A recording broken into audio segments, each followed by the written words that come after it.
नमस्कार सगळ्यांना. कसे आहेत सगळे? बरे आहेत ना? मी पण बरी मस्त आहे, तुमच्यासारखीच. कसं बी असलं तरी मस्तच म्हणावं लागतंय. काय करायचं आता, काय करायचं?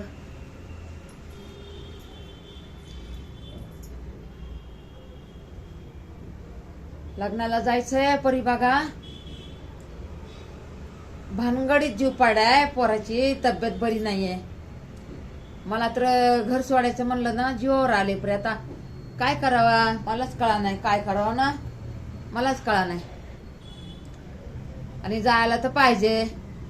आणि मनावर घेतलं मी ह्या बारीनं बघा. मी मनावर कधीच घेत नसते, पण ह्या बारीनं मी मनावर घेतलंय की जावा म्हणून शिनी नाही का. दर बारीनं नुसतं अनमान करते, आणि ह्या बारीनं मी मनावर घेतलंय की जावा म्हणलं तेव्हा काय पोरग उलट्यान बिलट्यान करायला लागले. मग काय करू? अजून मी माझं निघुसतं काय खरं नाही बघा. अहो सगळा जीव पारण ह्या लेकरावर माझं. काय करायचं? दुनियाची आई वेगळी बनली मीच ह्या लेकरांची. लहानपणापासून तसंच आहे. हे लेकरं लहान बी होते बाई. लेकरं सोडून मी कुठंच गेले नाही. नाही पाहुणा, नाही आपले आई वडील, नाही आपलं बहिणी भाऊ, काहीच नाही. नुसतं लेकरं नवरा. काय करू बरं सांगा बरं तुम्ही? ते कपडे दिसायला लागलेत ना, हे असंच होतंय बघा. कपडे दिसते तर मलाच लाज वाटते. काढते जरा कपडे, नंतर ठेवते. तिथं काढून ठेवले तर कपडे दिसायलेत ना, मग काय करू?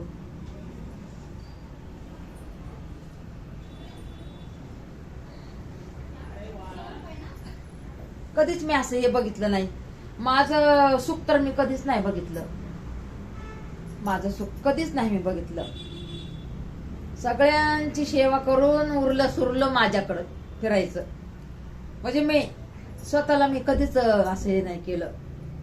स्वतःसाठी सगळं असं वाटायचं, सगळं आपलं, सगळे खुश तर मी खुश. आणि अजून मी माझं तेच आहे.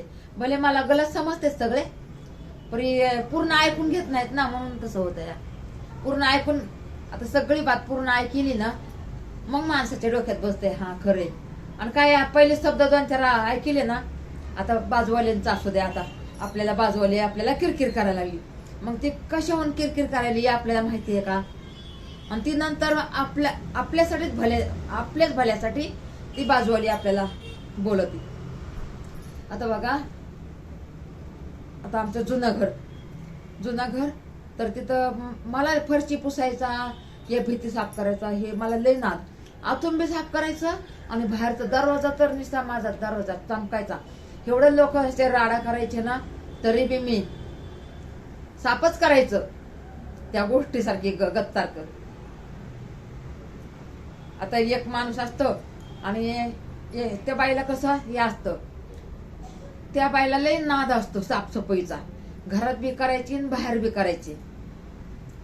तर ते बाबा काय करायचा, रोज वरून म्हणजे त्या गलीतून ह्या गलीत पर्यंत यायचा.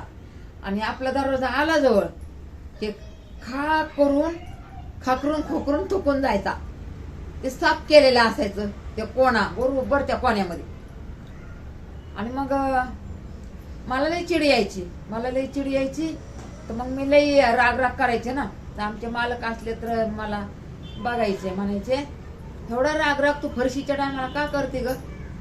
तर मी म्हणलं अहो बघा ना, ते माणूस मी एवढं भाऊ मानते, एवढं आपण चांगलं बोलतो चालतं त्यांना, आणि ते काय करते त्या कोपऱ्यातून येत हे तर आले खाक करून थुकते.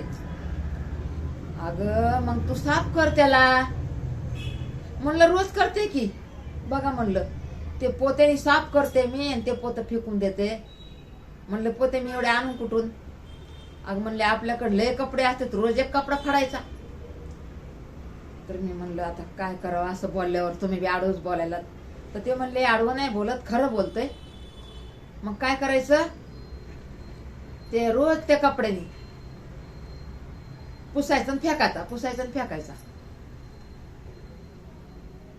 तर मग एक दिवस काय झालं, त्याच माणसाला अशी लाज वाटली ना की बाबा ही बाई रोज एवढं पुसती या आणि आपल्याला तर एवढं चांगलं बोलते चालते, आणि ही बाई तर मला कधी काय टच पण केलं नाही या बाईनं, नुसती अशी करून वरी डोळे करून बघती या आणि माझ्या समोर पुसती या, आम्ही तिथं थुकलेला असते. त्याच माणसाला लाज वाटली, परत त्या माणूस कधीच थुकला नाही. असं असते बघा. म्हणून नाही का कधी बी कोणची पण बात असली ना, आपण पूर्ण त्या कानाने ऐकायची, या डोळ्याने बघायची. कोणची पण बात, घरची असू द्या, बाहेरची असू द्या, बाजूबाजूची असू द्या, कामातली असू द्या, कुठली बी बात पूर्ण ऐकायची, तेव्हा माणसाला समजमध्ये यायचंय. तुम्ही काय ऐकता आणि 4 शब्द ऐकता आणि मला असं बोललं, मला तसं बोललं, असं होतं या. म्हणजे गलत फॅमिली होऊन जाते ना, आणि सामनेवाल्याच्या मनामध्ये काहीच नसतं या. असं असते बघा नाही का.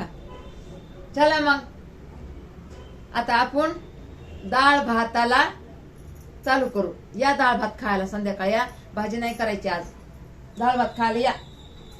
आमची उटूक फॅमिली. आता पाय दुखतात असं उठायला लागले ना, सारखं म्हणते अहो माझे पाय दुखायलेत ना म्हणून वरी बसले, सारखेच म्हणते ना तुम्हाला. असं माझं देव काय म्हणते मला, अगं तसं नको म्हणू, दुखतंय सारखंच. माझे मालक बी म्हणायचे आणि देव बी म्हणते मला. पण मनुष्य जलमय ना, काय करायचं, मनुष्य जलमय.